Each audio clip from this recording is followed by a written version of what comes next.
Today's video is going to be on an article titled "Nurse Reveals the Top 5 Regrets People Make on Their Deathbed." And so I agree with most of these, and what I find very interesting about these sort of articles and videos is that for about the last 2 to 4 years, I have in my free time occasionally been trying to find videos and articles along the general theme of I wish I had this advice when I was younger, to sort of get a leg up on most people in life and to not make the mistakes and have the regrets a lot of people do.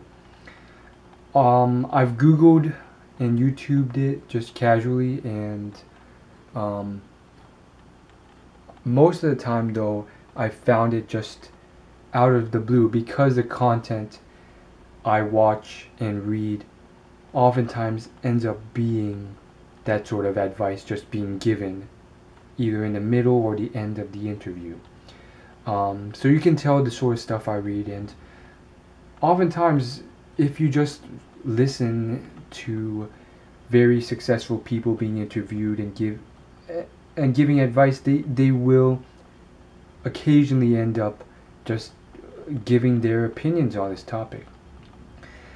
And I've also gone on Reddit and found occasionally, just out of the blue, little bits of advice. In fact, the latest one I found was this whole list of life advice. Basically, there's this Reddit post which went along the lines of something like, I found this user's Reddit, and apparently he commented on every famous person's Ask Me Anything thread and asked the person what his best piece of life advice is. And so this one user on Reddit compiled all the answers he got from all those life advice questions into one enormous picture, and I just thought that was amazing. And so obviously there's still a lot of advice out there from a lot of successful people, and obviously there's many forms of success, so in many areas. So I think I've gotten quite a bit from a lot of people, but especially in that one question: if I was younger, what advice would I give my younger self? Or what do I regret that I would have done differently if I knew any better when I was much younger, but I can't do anything about because I'm older? Questions like that. I just think it's really amazing because it gives you such a leg up on everyone else. And I guess the biggest one, surprisingly, that comes to mind is probably spending time with your family. And that is a priority that some people have naturally sorted out and many have not. And it's crazy. Like there's a lot of life advice and a lot of things out there, but that is one that is integral, and a lot of people end up regretting later on in life when they don't spend a lot of time and they end up screwing up and regretting it. Without further ado, however, let's get to these 5 points. So the first one is, I wish I'd had the courage to live a life true to myself, not the life others expected of me.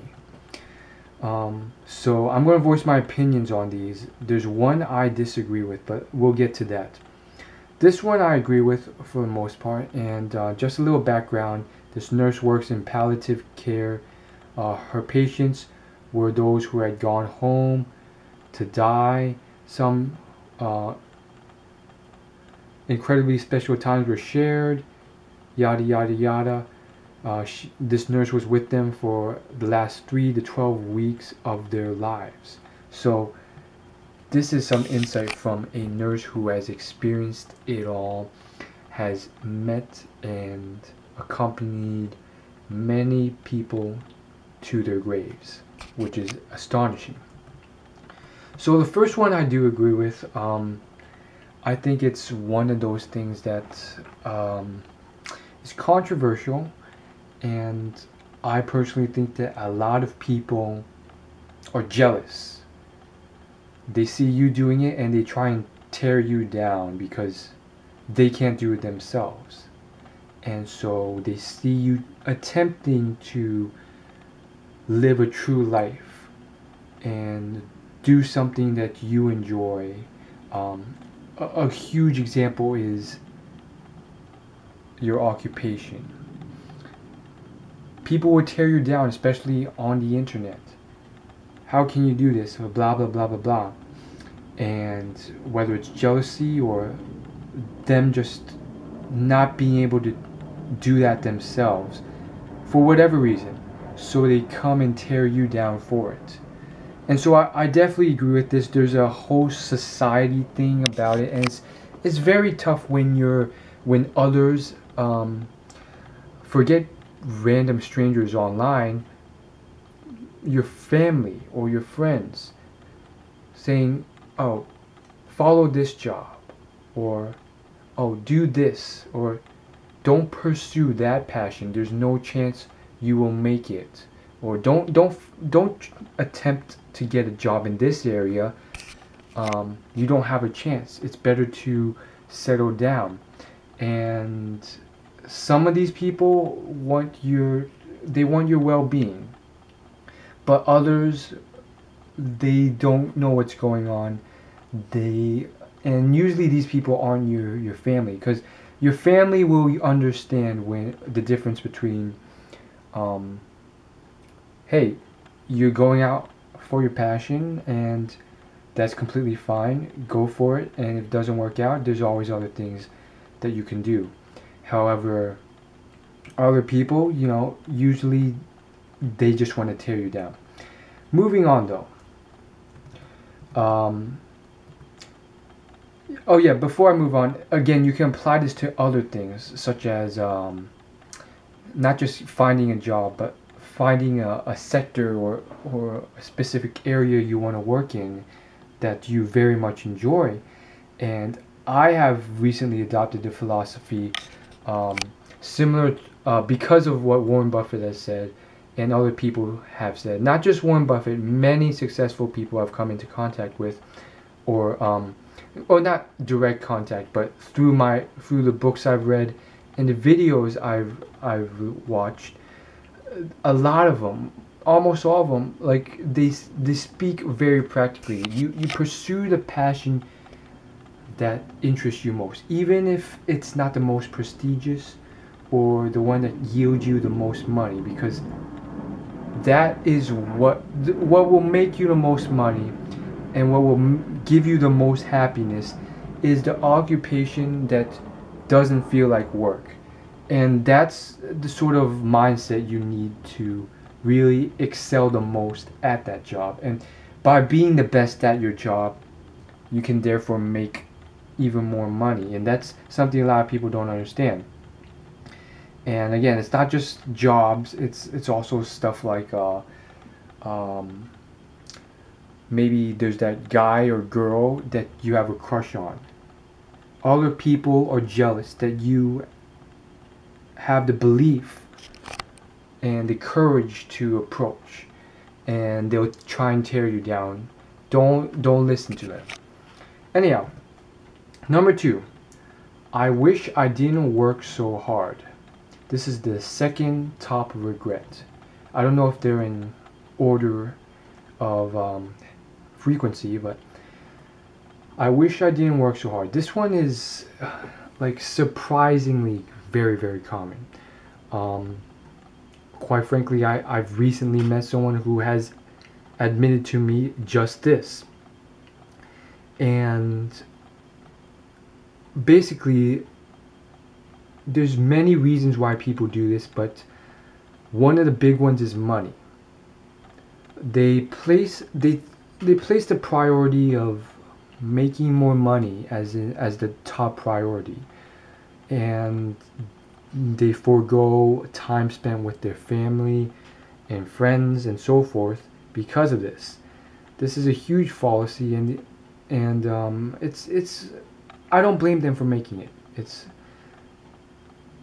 I can see where they're coming from, but it's very tough, and you can easily fall into the delusion that, oh yes, if I have more money, I'll make up for the time I took away from my kids and children, because they'll have a better life. But sometimes your kids and children just want your time and company. Okay, number 3. I wish I'd had the courage to express my feelings. So this one is it can be many different things. But the first one that clicked with me, obviously, is relationships. For me, this is something I have overcome, as well as, I guess, I guess this is the one that I have definitely overcome the most. The transformation from starting college 4 years ago, when I was completely different, where I literally was completely in my head, and I would always,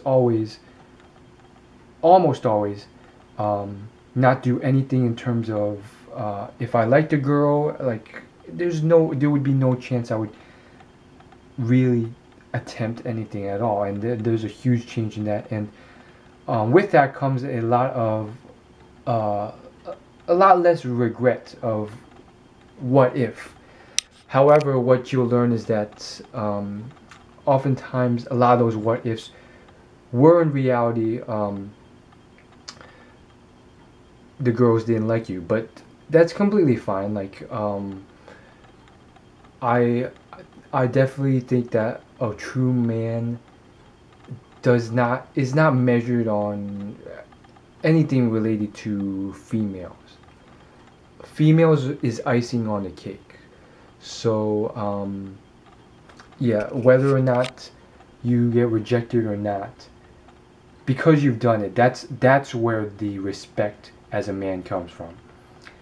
Same thing with females. You can apply the same sort of logic, and it doesn't have to be crushes. It could be something with schoolwork. Just eventually, if you've always had anxiety, that one time when you break out of your shell and go up and express your true feelings, and even if it goes badly, it's not the outcome, it's the fact that you actually went out and finally did it.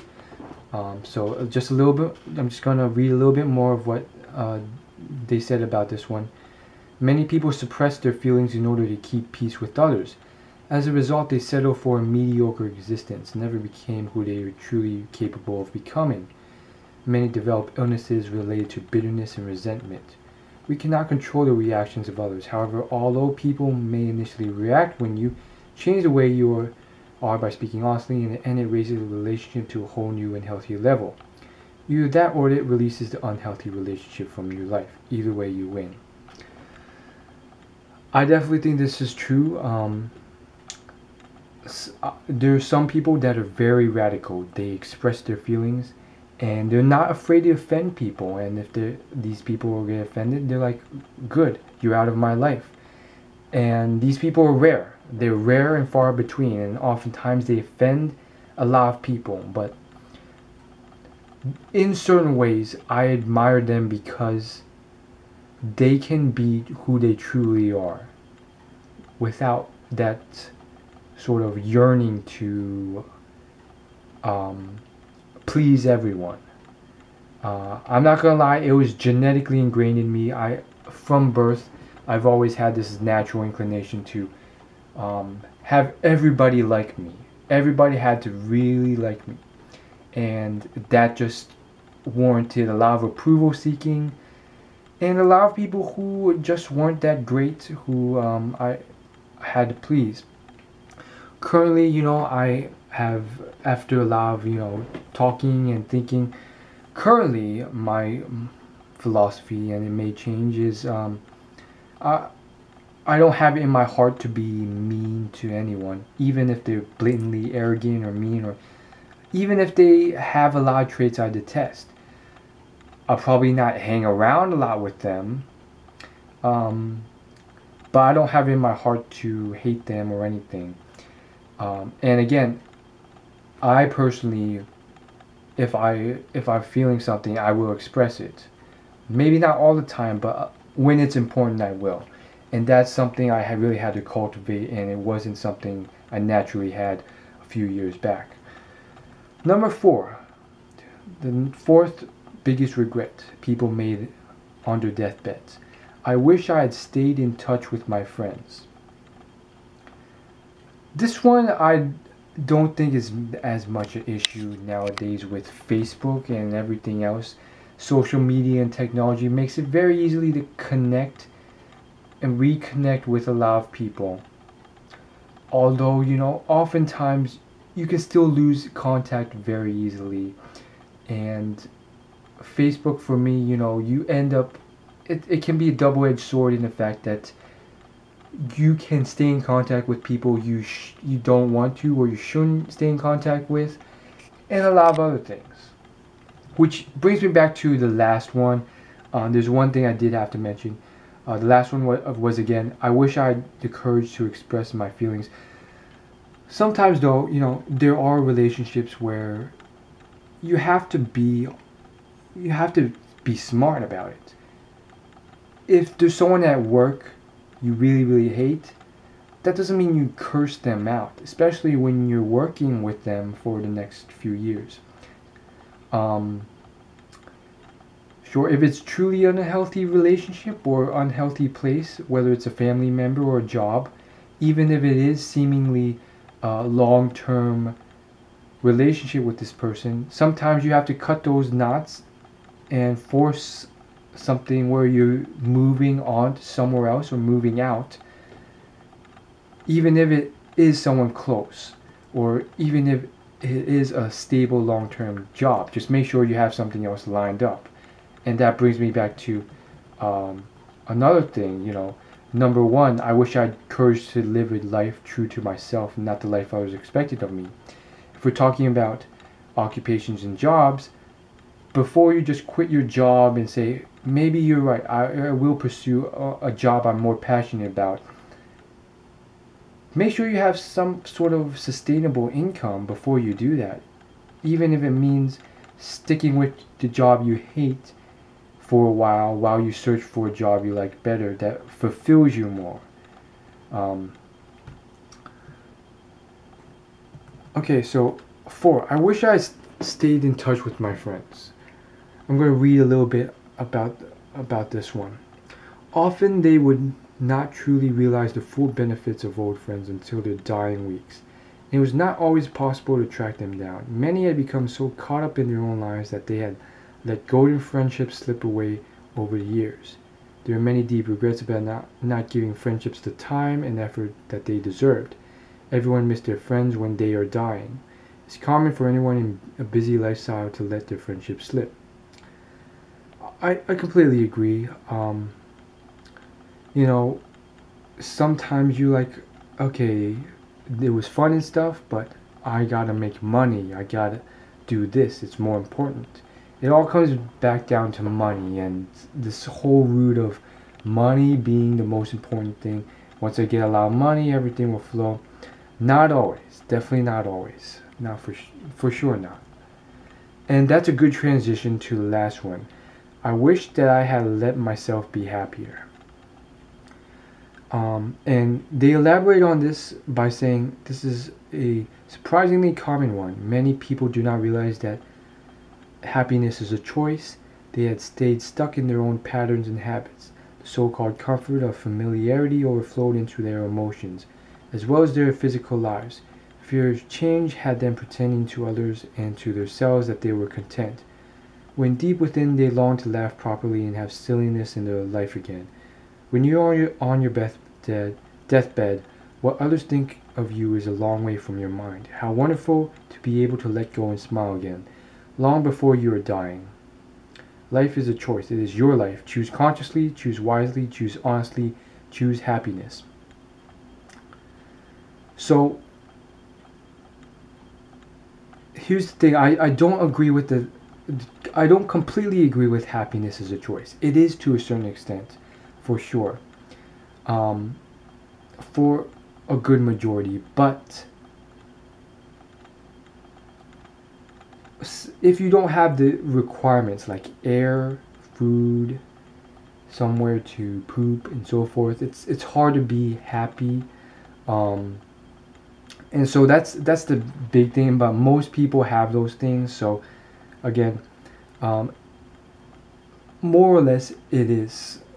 However, again, I don't completely agree in the fact that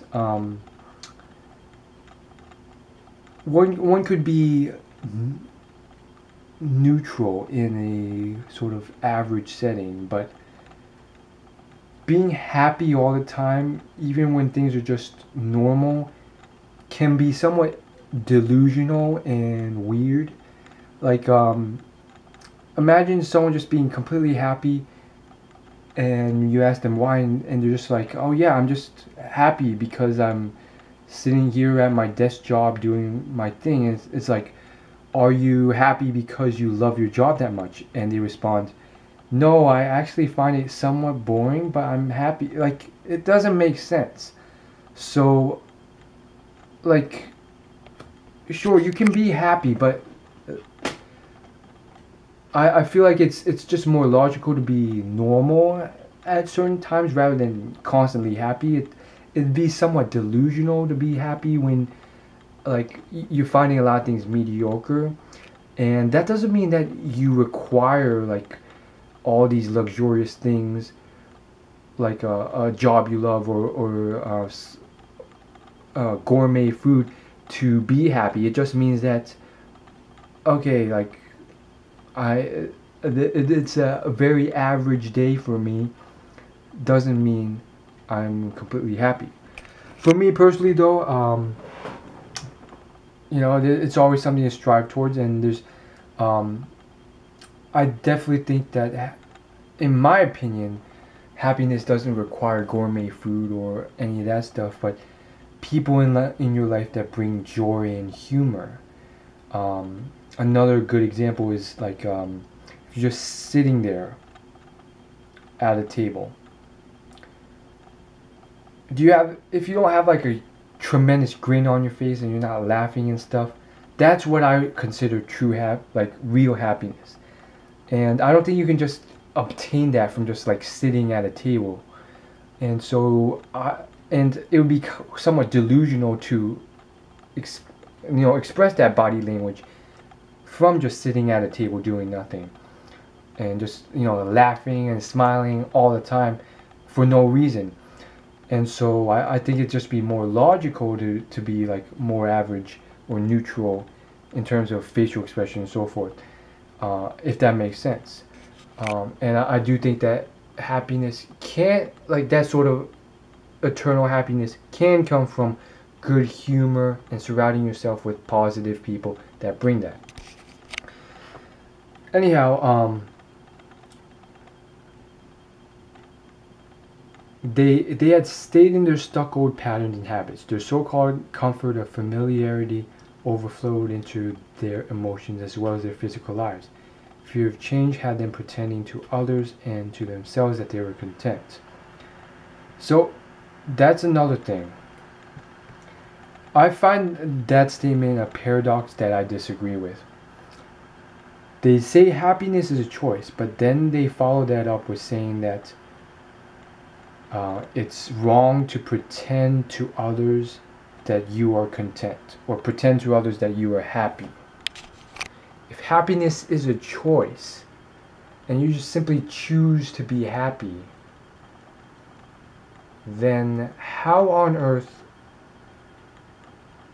can you like reconcile those two? Because unless you're truly happy, which has to come from somewhere, like you can't just choose, like in this, like I know how to explain it, but from what they said alone, they like you can't just choose happiness and then um, all of a sudden be happy when you've already ascribed to your environment a standard.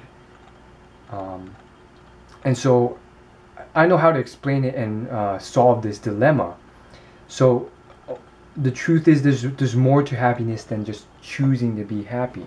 You can't just, if you find your lifestyle and your environment mediocre, you can't just say, okay, I choose to be happy.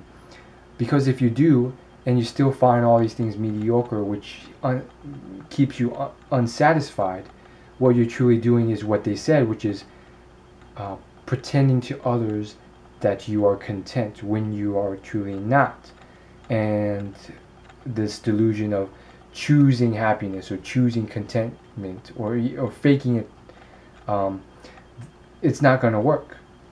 And so to solve this, there's another facet, and there's probably even more factors, but there's another facet to happiness, and that it doesn't mean, it could mean changing your environment or going out there and making a difference to your lifestyle. But another way is simply through a level of gratefulness.